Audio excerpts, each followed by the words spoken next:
The workers that we've appointed, which are being hosted in the community by voluntary sector organisations, so they are embedded in their local communities. They're not employed in statutory services like health or local authority. They are owned in the community. The difference is the workers will be given 50, 100 households, depending on how many hours the workers each work, to build long-term relationships with. It won't be a short-term intervention. They're not there for 6 weeks or 8 weeks. They're not looking after just children or just families or just older people or just health-specific reasons. They are with that whole family. It's a universal intergenerational approach with a long-term preventative aim.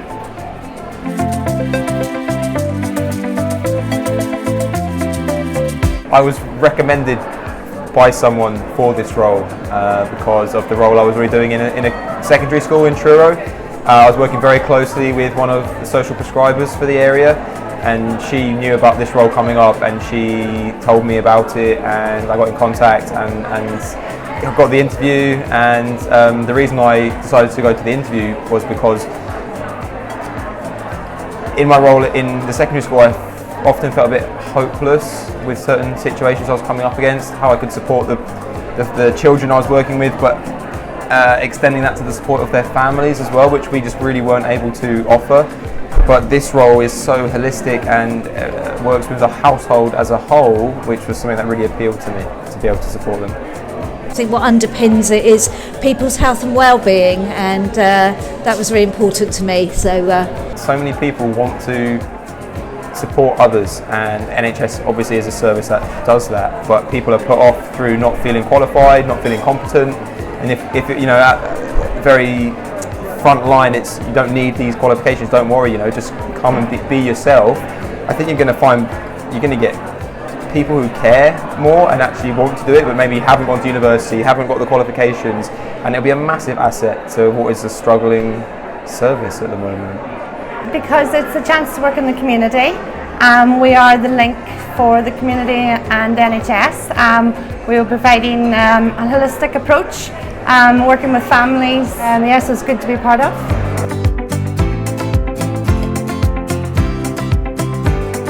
But one thing they are very passionate about is saying that you do not need exclusive qualifications to be able to apply for the role. Apart from having a basic understanding on using ICT and computing, they don't really need you to have any other qualifications.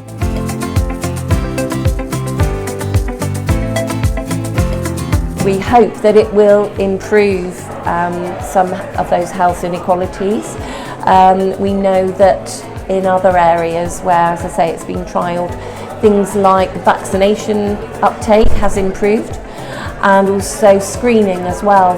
I want to see my team going in, making great rapport with those families and changing people's lives. I think it's really important that we've got such a disconnect at the moment from well-being and health. I was speaking to another lady in there, you know, it's about the health feeds into the well-being feeds into the health, and sometimes people need that little bit of a leg up and they might not be able to identify it within a family system. So having fresh eyes going in there and identifying those problems without forcing anybody to change, but just kind of offering up that service. I hope to see a real uptake in what we're offering, and then watching that journey and watching that flourish.